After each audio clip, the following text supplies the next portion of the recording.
अस्सलाम वालेकुम, मेरा नाम राना मोहम्मद आदिल और आज हम चैप्टर नंबर 7 इलेक्ट्रोकेमिस्ट्री इसका लेक्चर नंबर 1 जो है वो देखेंगे।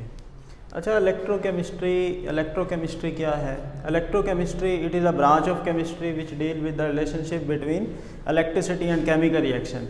ये केमिस्ट्री की वो ब्रांच है जिसमें हम इलेक्ट्रिसिटी और केमिकल रिएक्शन उसके दरमियान रिलेशनशिप को स्टडी करते हैं। फॉर एग्ज़ाम्पल, इसका मतलब क्या है कि कुछ रिएक्शंस ऐसे हैं जिसमें इलेक्ट्रिसिटी से केमिकल रिएक्शन हो और कुछ रिएक्शंस ऐसे हैं जिसमें केमिकल रिएक्शन से इलेक्ट्रिसिटी प्रोड्यूस हो।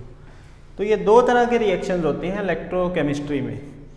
अब इसमें यानी दो तरह के रिएक्शन होते हैं, तो दो तरह के सेल होते हैं। जो सेल कहलाते हैं, जो सेल इलेक्ट्रोकेमिस्ट्री में लेते हैं, उन्हें कहते हैं इलेक्ट्रोकेमिकल सेल। इलेक्ट्रोकेमिकल सेल क्या है? Electrochemical cell is a system in which two electrodes are dipped in a solution of electrolyte and connected to the battery. For example, ये एक सिस्टम है, ये एक इलेक्ट्रोकेमिकल सेल है जिसमें दो इलेक्ट्रोड वो चीज़ होती है जिसमें से करंट गुजर सके। मेटल प्लेट्स होती हैं, जैसे कॉपर की प्लेट, जिंक की प्लेट, तो मेटल प्लेट्स हो सकती हैं। उसके बाद दो इलेक्ट्रोड को इलेक्ट्रोलाइट में डिप करते हैं। इलेक्ट्रोलाइट वो सोल्यूशन है जिसमें से करंट गुजर सके।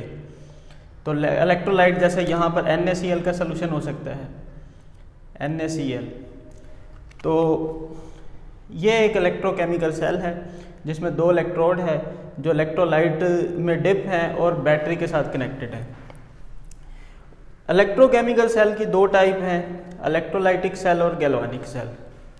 इलेक्ट्रोलाइटिक सेल नाम से ही जाहिर है, ऐसा सेल जिसमें नॉन स्पॉन्टेनियस रिएक्शन हो। नॉन स्पॉन्टेनियस रिएक्शन ऐसे रिएक्शंस होते हैं जो खुद ब खुद ना हो, यानी इस किस्म के सेल में हमें बैटरी की ज़रूरत होती है। तो फॉर एग्ज़ाम्पल ये डायग्राम है इसकी। अब इसमें देखें, ये दो इलेक्ट्रोड हैं और बैटरी के साथ अटैच है। अब बैटरी के साथ अटैच है, अब बैटरी इसके अंदर केमिकल रिएक्शन करवाती है। तो ये टाइप के सेल कहलाते हैं इलेक्ट्रोलाइटिक सेल। और सेकंड टाइप है गैल्वानिक सेल। गैल्वानिक सेल ऐसे सेल जिसमें स्पॉन्टेनियस रिएक्शन हो और इसमें करंट प्रोड्यूस हो। अब ये दो हाफ सेल पर मुश्तमिल है, एक हाफ सेल ये है, एक हाफ सेल ये। उसके बाद हम देखेंगे स्पॉन्टेनियस और नॉन स्पॉन्टेनियस रिएक्शन कौन से होते हैं।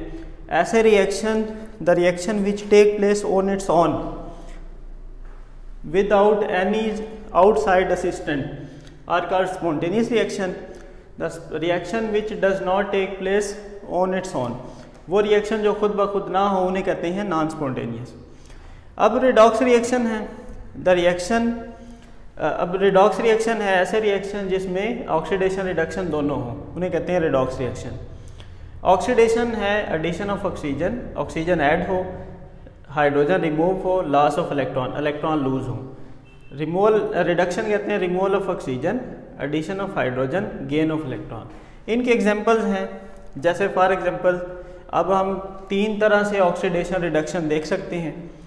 ऑक्सीडेशन ऑक्सीजन के हिसाब से, जैसे फॉर एग्जांपल जिंक ऑक्साइड और कार्बन ये आपस में मिलते हैं। अब जिंक के साथ यहाँ पर ऑक्सीजन है और राइट हैंड साइड पे देखें तो जिंक के साथ कोई ऑक्सीजन नहीं है।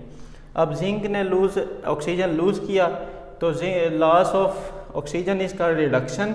कार्बन के साथ यहाँ पर कोई ऑक्सीजन नहीं है, जबकि राइट साइड पे कार्बन के साथ ऑक्सीजन है। तो कार्बन ने ऑक्सीजन गेन किया तो addition of oxygen is called oxidation.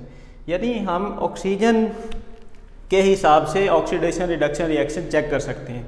इसी तरह दूसरा हाइड्रोजन के हिसाब से ऑक्सीडेशन रिडक्शन चेक कर सकते हैं। जैसे फॉर एग्जांपल हाइड्रोजन के साथ सल्फर के साथ हाइड्रोजन है, मगर सल्फर के साथ राइट साइड पे कोई हाइड्रोजन नहीं है, तो सल्फर ने हाइड्रोजन लूज़ किया तो loss of hydrogen is called oxidation. और गेन ऑफ हाइड्रोजन, क्लोरीन के साथ लेफ्ट साइड पे कोई हाइड्रोजन नहीं है, राइट साइड पे हाइड्रोजन है, तो क्लोरीन ने हाइड्रोजन गेन किया तो gain of hydrogen is called reduction.